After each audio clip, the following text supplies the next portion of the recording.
Hello students, good evening. आज हम लोग कुछ ऐसे क्वेश्चंस करने वाले हैं जो कि हर एक एग्जाम में आने के लिए बहुत ही इंपॉर्टेंट है। ये क्वेश्चंस आपको जल्दी जल्दी किसी बुक में या प्रीवियस ईयर पेपर में नहीं मिलेंगे।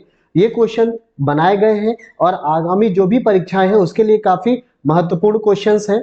तो चलिए बिना लेट किए हुए इन क्वेश्चंस को हम लोग करना स्टार्ट करते हैं। आपके सामने पहला क्वेश्चन है, निम्न विकल्पों में से कौन सा जिला जो है, यहां पर उत्तर प्रदेश लिख गया है, कौन सा जिला मध्य प्रदेश को स्पर्श नहीं करता है। क्वेश्चन है, निम्न विकल्पों में से कौन सा जिला मध्य प्रदेश को स्पर्श नहीं करता है। तो आपके सामने ऑप्शन है, पहला जालौन, प्रयागराज, महोबा, शामली। ये 4 ऑप्शंस हैं। देखिए मध्य प्रदेश को कुल कितने जिले स्पर्श करते हैं आपको पता होना चाहिए। मध्य प्रदेश को कुल 11 जिले स्पर्श करते हैं। कितने जिले? 11 जिले मध्य प्रदेश को स्पर्श करेंगे। तो इनमें से कौन सा जिला है जो मध्य प्रदेश को स्पर्श नहीं करता? देखिए आपको पता होना चाहिए, जैसे जालौन, जालौन ये मध्य प्रदेश को स्पर्श करेगा, प्रयागराज ये भी मध्य प्रदेश को स्पर्श करेगा, महोबा मध्य प्रदेश को स्पर्श करेगा, लेकिन शामली जो है ये मध्य प्रदेश को स्पर्श नहीं करेगा। तो आपका राइट आंसर जो होगा वो क्या हो जाएगा? वो हो जाएगा शामली। तो देखिए अगर हम मध्य प्रदेश बनाए ऐसे ही समझाने के लिए, ये एमपी है, तो एमपी को कौन कौन से जिले स्पर्श करेंगे? आपके सामने मैप भी है, मैं दिखा देता हूं। जैसे 4 ऑप्शन तो यही हो गए, लाइक जालौन हो गया, इसी तरीके से अगर हम बात करेंगे प्रयागराज हो गया, प्रयागराज जिसको हम लोग इलाहाबाद के नाम से भी जानते हैं, ठीक इसी तरीके से महोबा हो गया, महोबा, इसी तरीके से आपका ललितपुर हो गया, ये भी मध्य प्रदेश को स्पर्श करेगा, जैसे ललितपुर हो गया, इसी तरीके से और झांसी हो गया, चित्रकूट हो गया, बांदा हो गया, है ना, जैसे झांसी आपका हो गया, इसी तरीके से चित्रकूट हो गया, बांदा हो गया। ठीक, तो देखिए चित्रकूट हो गया, झांसी हो गया, बांदा हो गया, महोबा, मिर्जापुर, जैसे मिर्जापुर हो जाएगा आपका, ये भी क्या है? स्पर्श करता है मध्य प्रदेश को। कौन? मिर्जापुर आपका हो गया, ये भी स्पर्श करेगा। इसी तरीके से सोनभद्र, सोनभद्र ये भी मध्य प्रदेश को स्पर्श करेगा। इसी तरीके से अगर हम बात करेंगे आपका आगरा, ये भी क्या है? एमपी को टच करेगा। देख लेते हैं कुल कितने हो गए हैं। 1 2 3 4 5 6 7 8 9 10, एक बाकी रह गया। तो वो एक आपका जो होगा वो आपका होगा इटावा। इटावा ये भी क्या है? मध्य प्रदेश को स्पर्श करेगा, आपका जो इटावा है। तो इस तरीके से कुल 11 जिले हैं जो कि एमपी को स्पर्श कर सकते। इसी तरीके से अगर हम बात कर लेते हैं, जैसे कि हमने बात की कि राजस्थान को कौन कौन से जिले स्पर्श करेंगे। अगर हम राजस्थान की बात करेंगे तो राजस्थान को सिर्फ 2 ही जिले यूपी के स्पर्श करते हैं। वो 2 जिले हैं आपका, पहला आपका है आगरा और दूसरा जिला आपका जो है वो कौन सा हो जाएगा? वो आपका हो जाएगा मथुरा। इसी तरीके से अगर हम सोनभद्र, कितने जिलों सोनभद्र है वो कितने राज्यों को स्पर्श करता है ये आपको पता होना चाहिए। सोनभद्र जो है वो 3 राज्यों को स्पर्श करेगा। कौन कौन से? छत्तीसगढ़ हो गया, बिहार हो गया, झारखंड हो गया। ये चीज याद रखिएगा, सोनभद्र जो है वो 3 नहीं 4 राज्य होंगे।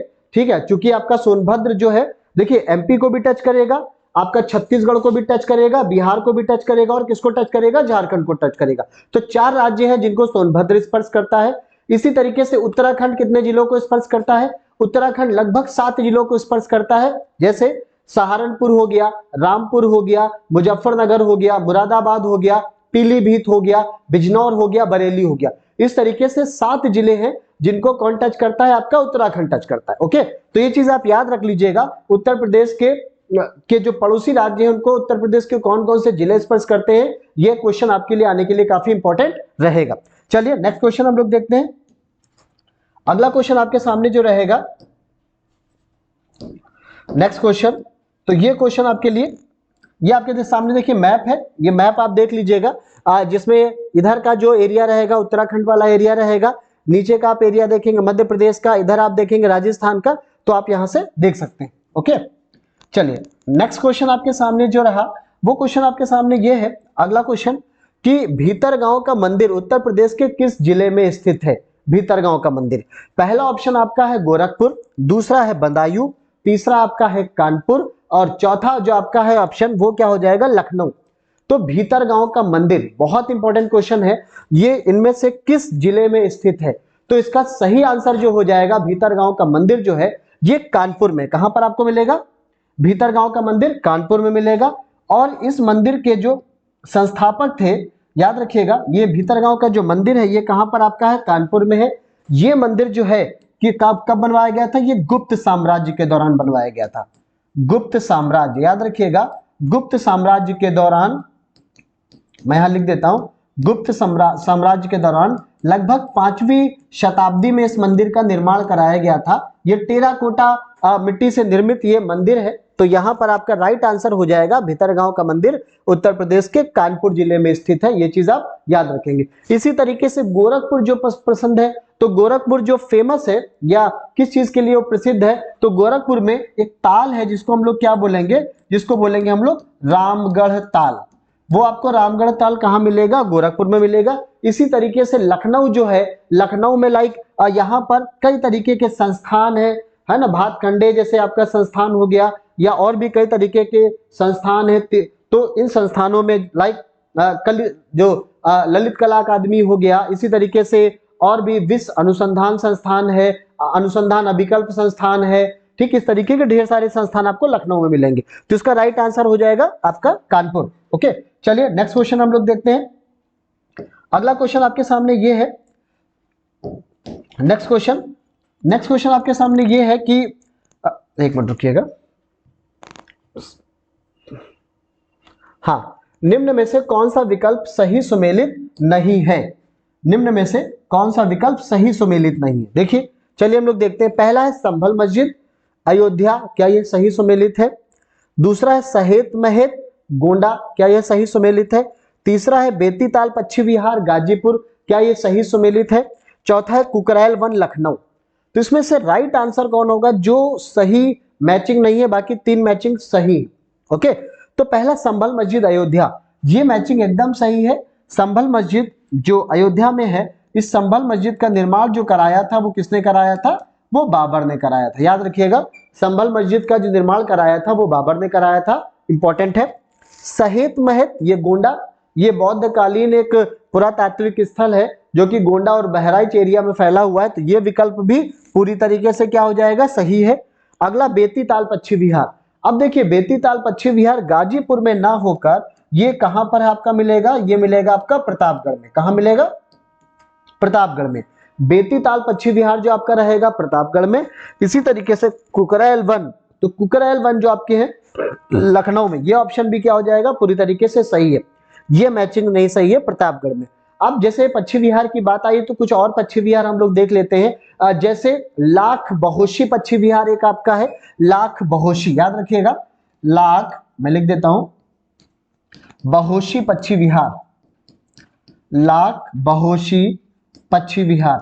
तो ये लाख बहोशी पक्षी विहार आपका कहां मिलेगा, ये लाख बहोशी पक्षी विहार आपका कहां पर मिलेगा, ये पक्षी विहार मिलेगा आपको कानपुर में। इसी तरीके से पार्वती अर्गा एक है आपका, पार्वती अर्गा।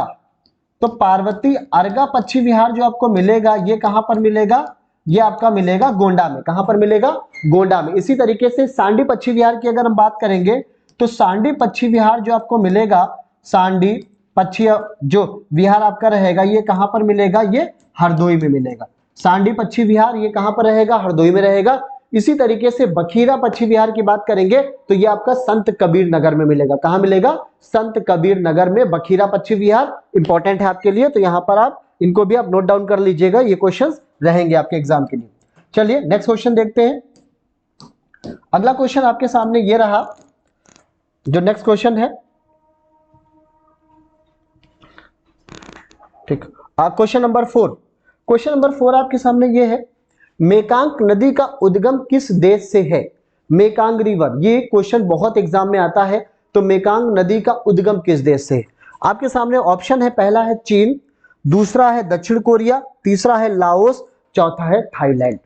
मेकांग रिवर, देखिए मेकांग रिवर कई देशों के लिए बहुत ही महत्वपूर्ण रिवर है, इंपॉर्टेंट नदी है, ये चीज आप याद रखिएगा। तो इसका सही आंसर जो हो जाएगा, मेकांग नदी का जो उद्गम है, चीन में एक एरिया है जिसको आप लोग जानते हैं तिब्बत, तो यहीं से मेकांग नदी का क्या है, उद्गम है। तो सही आंसर आपका हो जाएगा चीन।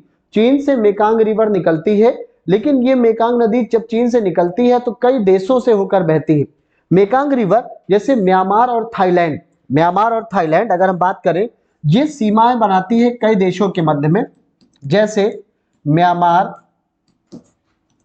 और थाईलैंड के बीच में ये नदी जो है सीमा बनाएगी। ये चीज आप याद रखिएगा, म्यांमार थाईलैंड के बीच में। इसी तरीके से लाओस और कंबोडिया, ये क्या है, लाओस याद रखिएगा कि स्थल अवरुद्ध देश है, तो लाओस और कंबोडिया के बीच में भी ये रिवर क्या है, एक आपका बाउंड्री लाइन बनाती है, सीमा बनाती है, काफी इंपॉर्टेंट है। और लाओस कैसा देश है, लाओस एक स्थल अवरुद्ध देश है, ये चीज माइंड में आप रखिएगा। तो सही आंसर आपका हो जाएगा चीन हो जाएगा। ओके, लाओस कैसा देश है, लाओस एक लैंड लॉक्ड कंट्री है या स्थल अवरुद्ध देश है, ये चीज आप याद रखेंगे। एशिया में पढ़ेगा, पेपर में आ जाता है कि लाओस कैसा देश है, स्थल अवरुद्ध देश है। ओके, चलिए नेक्स्ट क्वेश्चन हम लोग देखते हैं। नेक्स्ट क्वेश्चन आपके सामने ये रहा, ये देखिए मैपिंग है, इस मैपिंग को आप देख भी लीजिए कि मेकांग रिवर का ये उद्गम है और इस तरीके से ये रिवर आती है। तो इधर आपका थाईलैंड है, जैसे वियतनाम है, ये बर्मा जिसको हम लोग म्यांमार बोलते हैं, इसी तरीके से कंबोडिया है। तो ऐसे ही ये नदी आती है और अपना पानी क्या है, बंगाल की खाड़ी दक्षिणी चीन सागर में गिरा देती है। चलिए नेक्स्ट क्वेश्चन हम लोग देखते हैं। अगला क्वेश्चन आपके सामने ये रहा, डेड सी या मृत सागर। क्वेश्चन आपका है कि डेड सी या मृत सागर है ना, जो है किन देशों के मध्य सीमा बनाता है। देखिए डेड सी या मृत सागर जो है, इसमें कोई भी मनुष्य है अगर वो जब स्विमिंग करता है तो उसमें किसी भी तरीके से डूबेगा नहीं, ये चीज याद रखिएगा। तो अपने अत्यधिक लवणता के लिए ये नदी बहुत इंपॉर्टेंट है और प्रसिद्ध भी है। तो आपके सामने ऑप्शन है, पहला इजराइल और मिस्र, जॉर्डन और मिस्र, इजराइल और जॉर्डन, इजराइल और लेबनान। ये चार ऑप्शन आपके सामने है कि मृत जो डेड सी है किन देशों के मध्य स्थित है। तो देखिए डेड सी जो है ये इजराइल, जॉर्डन और फलस्तीन, तीन देशों की जो बाउंड्री लाइन पर स्थित है, ये चीज आप याद रखेंगे। जो इजराइल है, ठीक है, और जॉर्डन की सीमा रेखा पर जो आपकी डेड सी अमृत सागर जो है इन नदियों के बाउंड्री पर स्थित है, ये चीज आप याद रखिएगा, तो इंपॉर्टेंट है। अब इसी तरीके से इस समय इजराइल चर्चा में है, तो इजराइल जो है, अभी आपको पता है कि इजराइल और हमास के मध्य वॉर चल रहा है, तो आपको पता होना चाहिए कि इजराइल किन किन देशों के साथ अपनी सीमाएं बनाता है। लाइक इजराइल जो है वो लेबनान, सीरिया, जॉर्डन, मिस्र, याद रखिएगा, मैं यहां लिख देता हूं, इजराइल जो है वो आपका लेबनान, जॉर्डन, सीरिया, इसी तरीके से मिस्र, फलस्तीन, इन देशों के से क्या है, अपनी सीमाएं साझा करता है। तो इजराइल जो है, अभी जो भारतीय सेना ने इजराइल में जो हमारे लोग, भारतीय लोग फंसे थे, उनको निकालने के लिए एक ऑपरेशन चलाया था। इस ऑपरेशन का नाम था ऑपरेशन क्या, अजय, ऑपरेशन अजय, ये चीज याद रखिएगा। तो इजराइल से क्वेश्चन पूछा जा सकता है, इजराइल किन देशों के मध्य सीमा बनाता है, तो लेबनान हो गया, जॉर्डन हो गया, सीरिया हो गया, मिस्र हो गया, फलस्तीन हो गया, ये इंपॉर्टेंट है, आप देख लीजिएगा। ओके, और इस क्वेश्चन का राइट आंसर हो जाएगा इजराइल एवं जॉर्डन की सीमा पर। चलिए नेक्स्ट क्वेश्चन हम लोग देखते हैं। अगला क्वेश्चन आपके सामने ये रहा, ये देखिए मैप भी आपके सामने है। Next question, question number 6, question number 6 आपका ये है, ISO 1401 प्रमाण पत्र किसे दिया जाता है। देखिए जितने भी गुणवत्तापूर्ण हर एक चीज को जो ISO एक प्रमाण पत्र दिया जाता है और इससे जुड़े हुए क्वेश्चंस भी एग्जाम में पूछे जाते हैं। तो आपके सामने जो क्वेश्चन है कि ISO 14001 मतलब 14 जो 100 या 14001 ये प्रमाण पत्र किस क्षेत्र में दिया जाता है, इस चीज को आप ध्यान रखेंगे। पहला है ऊर्जा प्रबंधन के क्षेत्र में, दूसरा है गुणवत्ता प्रबंधन के क्षेत्र में, तीसरा है खाद्य सुरक्षा के, और इसमें और अगला है आपका पर्यावरण प्रबंधन के क्षेत्र में। तो यहां पर आप याद रखिएगा जो ISO 14001 प्रमाण पत्र है ये आपका पर्यावरण के क्षेत्र में दिया जाता है। किस क्षेत्र में, पर्यावरण के क्षेत्र में। ऐसे ही अगर हम ऊर्जा प्रबंधन के क्षेत्र की बात करेंगे कि ऊर्जा प्रबंधन के क्षेत्र में कौन सा प्रमाण पत्र दिया जाएगा, तो आपका यहां पर होगा, मैं लिख देता हूं, ISO 5001। ISO 5001 जो है ये क्या है, ऊर्जा के क्षेत्र में दिया जाएगा। अगर हम गुणवत्ता प्रबंधन के क्षेत्र की बात करेंगे तो गुणवत्ता प्रबंधन के क्षेत्र में जो प्रमाण पत्र दिया जाएगा ISO 9001, ये प्रमाण पत्र जो होगा, सॉरी 9000 क्या, हाँ ये इसको हटा देंगे, 9001 जो है ये गुणवत्ता प्रबंधन के क्षेत्र में दिया जाएगा। इसी तरीके से खाद्य प्रबंधन के क्षेत्र में अगर हम बात करेंगे तो ये प्रमाण पत्र आपका होगा ISO 5001। ISO 5001 ये आपका जो दिया जाएगा, ये आपका किसमें दिया जाएगा, खाद्य सुरक्षा के क्षेत्र में। इस तरीके के क्वेश्चन एग्जाम में आते हैं, तो आप इसको देख लीजिएगा। चलिए नेक्स्ट क्वेश्चन की बात करते हैं। नेक्स्ट क्वेश्चन आपके सामने जो है वो आपका ये रहा। नेक्स्ट क्वेश्चन, 22 कैरेट सोने में कितना प्रतिशत सोने की मात्रा होती है। क्वेश्चन ये है 22 कैरेट सोने में सोने की कितनी परसेंटेज होती है। देखिए कैरेट जो है ये सोना और चांदी की गुणवत्ता मापने का एक यंत्र है, ये आप याद रखेंगे। यंत्र क्या बोलेंगे, एक यूनिट है जिसमें इनकी जो वेटेज है इनको कैरेट में मेजरमेंट करते हैं। एक कैरेट की वैल्यू अगर हम बात करेंगे तो लगभग 200 मिलीग्राम होती है। एक कैरेट की वैल्यू लगभग कितनी होगी, 200 मिलीग्राम।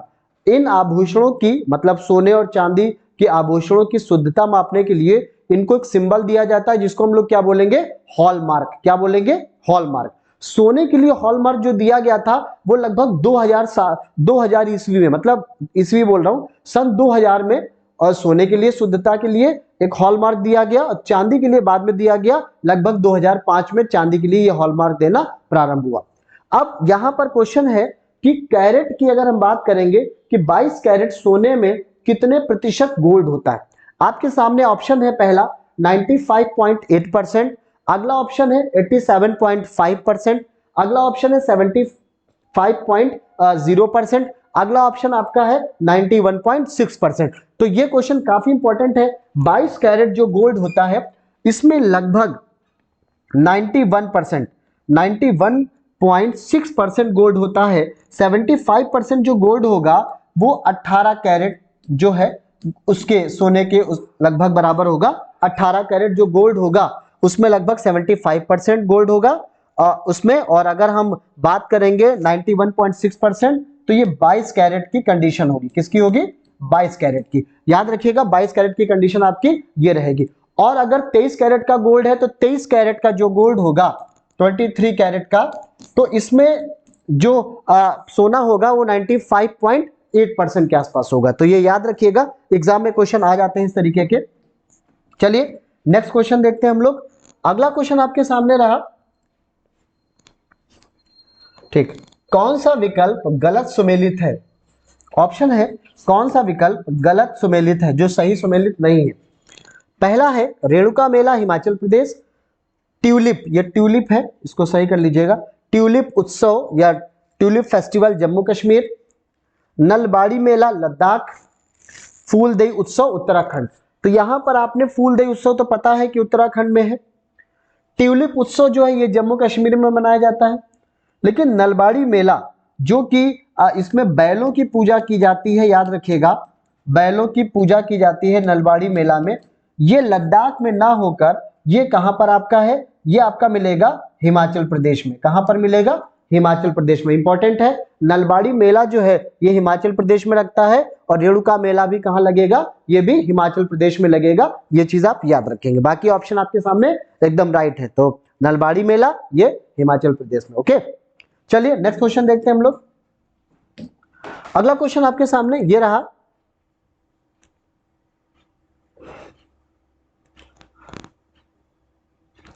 निम्न विकल्पों में से किसे सिल्क सिटी के नाम से जाना जाता है। बहुत इजी क्वेश्चन है, सिल्क सिटी के नाम से किसे जाना जाता है। पहला है सूरत, अहमदाबाद, वडोदरा, या इसी तरीके से नन ऑफ दिस। तो सिल्क सिटी या डायमंड सिटी के नाम से आप किसको जानोगे, आप जानोगे सूरत को। सूरत को ही हम लोग क्या बोलते हैं, सिल्क सिटी, या इसको हम लोग क्या बोल देते हैं, डायमंड सिटी। डायमंड सिटी या सिल्क सिटी, याद रखिएगा सूरत किस रिवर के किनारे है, तो ये तापी रिवर जो है, तापी नदी, इस नदी के किनारे आपका सूरत स्थित है। एग्जाम में आने के लिए इंपॉर्टेंट है, तो सिल्क सिटी। अब अहमदाबाद, अहमदाबाद को क्या बोला जाता है, अहमदाबाद को भारत का मैनचेस्टर बोला जाएगा। अगर उत्तर भारत के मैनचेस्टर की बात करेंगे तो कानपुर, दक्षिण भारत के मैनचेस्टर की बात करेंगे तो क्या, कोयम्बटूर। ये चीज याद रखिएगा। तो अहमदाबाद आपका जो है ये उत्तर भारत का मैनचेस्टर है। ओके, चलिए आज हम लोग थोड़ा लाइट का प्रॉब्लम है तो हम लोग लास्ट क्वेश्चन यही रखते हैं, इसके आगे कल कंटिन्यू करेंगे। Okay, thank you.